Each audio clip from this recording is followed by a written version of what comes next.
మరలా చిగురించబోతుంది. గొప్ప దినాలను చూడబోతున్నావు. నీ యేసుకు సమస్తము సాధ్యమే. గుడ్ మార్నింగ్ దేవుని ప్రియ కుమారుడు, గుడ్ మార్నింగ్ దేవుని ప్రియ కుమార్తె, special good morning to you.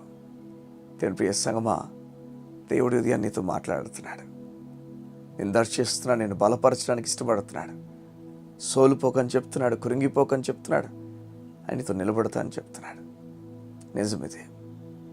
యోసేపుని చెరసాల్లో పెట్టినప్పుడు చెరసాల లోపల ఉన్నాడు, కానీ చెరసాల లోపల దుఃఖము తను ఆవరించలేకపోయింది. హృదయం నిండుగా బాధ ఆవరించలేకపోయింది. నిజమే, తన చేయలేని పనులకు నేరస్థాపన చేయబడ్డాడు. కానీ చెరసాల నేరస్థాపన వల్ల చెరసాల్లో పడినప్పటికీ చెరసాల తన పని జయం పొందలేకపోయింది. కారణం చెప్పనా? కారణం ఆ చెరసాల్లో యోసేపుతో పాటు దేవుడు తోడనాడని యోసేపుకు తెలుసు. చెరసాల వెలుపులకు దేవుడు ఖచ్చితంగా తీసుకొస్తాడని తెలుసు.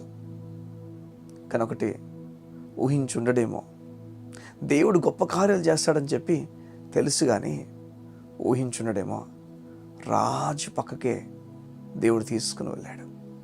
మీకు తెలుసు కదా తర్వాత ఏం జరిగిందో. యోసేపు జీవితం ఎంత గొప్పగా ఘనంగా దేవుడు చేశాడో. ఒకవేళ మీకు తెలియకపోతే ఆది కాండంలో ఈ విషయాలు రాయబడి ఉంటాయి. యోసేపు గురించి, అమ్మబడిన దగ్గర నుంచి తన జీవితం అంతా నేలకు వెళ్ళిపోయింది. నిరాశే తన జీవితంలో. కానీ దేవుడు ఎంత నిరీక్షణ తీసుకుని వచ్చాడు, ఎంత బలం తీసుకొచ్చాడు. యేసు మీద ఆధారపడితే నేను కృంగనివ్వడం, యేసు మీద ఆధారపడితే నీ జీవితం సోలిపోనివ్వడం. ఏ చోటు నేను లేవనెత్తాలో తెలుసు దేవునికి. సరైన సమయంలో లేవనెత్తుతాడు. నవ్వుకుని వారు, చుట్టూ నవ్వుకుని వారు ఎంతమంది ఉన్నా నవ్వుకొని, ఇష్టాసారంగా నవ్వుకొని, వెక్కరించని. దావీదు చెప్తాడు, నా చుట్టూ చాలామంది నవ్వుకుంటున్నారయ్యా. బాధ కలుగు చేసేవారు నా చుట్టూ ఎక్కువైపోయారు. వాళ్ళందరూ ఎక్కువనే. ఈ లోకమే నీకు వ్యతిరేకంగా తిరిగి ఇష్టాసారంగా మాట్లాడి, అయినా నువ్వు నిలబడు. దేవుని కార్యము నిన్ను తలగా ఉంచుతుంది, కానీ తొగ్గనడు ఉంచుతావు. దేవుని భక్తులు చూడండి, ఏం లేపాడో దేవుడు, ఏం లేపాడో. ఒక స్థాయికి వెళ్ళడానికి, ఒక చోటుకు వెళ్ళడానికి ఈరోజు చదువులు అనేవి, లేకపోతే ఎడ్యుకేషన్ అనేది మనం చేస్తాం, కష్టపడతాం, ఇబ్బంది పడతాం, ఏదో విధ ప్రయాసతో ఆ చోటుకు అడుగు పెట్టాలని ప్రయత్నం చేస్తాం. కానీ యోసేపు జీవితం ఇవేమీ లేవు. అన్ని చోట్ల కూడా తన జీవితం బ్లాక్ అయిపోయింది. జీవిత కాలానికి తను పట్టుబడిపోయాడు. కానీ దేవుడు ఎంత గొప్పవాడంటే పూర్తిగా మార్చేశాడు.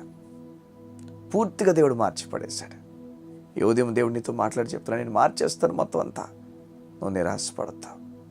నీ కొరకు గొప్ప కార్యాలు దాచి ఉంచాను. నిరాశపడద్దు. దేవుడు తోడై ఉంటే ఒక బ్రతుకు ఎలా ఉంటుందో నీ జీవితం లోకం చూస్తుంది. దేని మీద ఆధారపడు. చూడండి, దేవుడు తన సొంత కుమారుని మరణానికి నీ గురించి అప్పగించాడు. నువ్వు తక్కువ భావం కలిగి ఉండదు నీ గురించి. నీ ఎంత ప్రేమించాడు చూడండి, ఎంత ప్రేమించడానికి ఇష్టపడ్డాడో. తన సొంత కుమారుని కోసం ఇవ్వడానికి ఇష్టపడ్డాడు. సిలువలో బలి అయిపోయాడు ఆయన. మేకులు కొట్టించుకున్నాడు, కాళ్ళకు మేకులు కొట్టించుకున్నాడు. జీవితం పూర్తిగా నేల కూలిపోయింది. చనిపోవడానికి ఇష్టపడ్డాడు. అయితే చనిపోయి తిరిగి లేస్తున్నప్పుడు నీ పాపం అంతటిని క్షమించి నిన్ను కూడా పూర్తిగా లేపాడు. నీ పాపములు క్షమించబడి ఉన్నవి. దేవుడు ఎంత సంతోషంగా చెప్తున్నాడు తెలుసా? నీ పాపం క్షమించబడి ఉంది, ధైర్యంగా గొప్ప కార్యాలు చేస్తానని చెప్తున్నాడు. ఈరోజు నిరాశపడద్దు. దేవుడు నీకు నీతి దానం చేస్తున్నాడు, నీతిమంతులను పిలుస్తున్నాడు. గొప్ప కార్యాలు దేవుడు నీకు జరిగించాలని ఆశపడుతున్నాను. దేవుడు ఎప్పుడు లేపుతాడో, ఎప్పుడు చెరసాంచి బయట తీసుకొస్తాడో తెలియదు, కానీ తీసుకొచ్చిన తర్వాత కళ భావం చెప్పి ఉన్నతమైన స్థానం దేవుడిస్తాడు.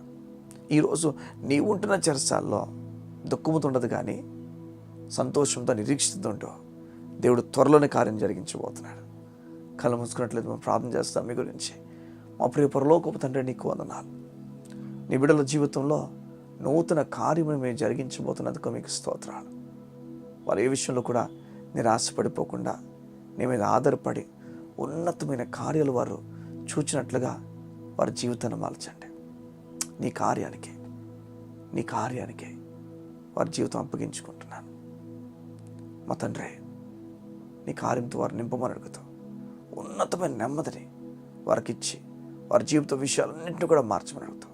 యేసునామమున ప్రార్థించున్నాం తండ్రి. ఆమేన్, ఆమేన్, ఆమేన్.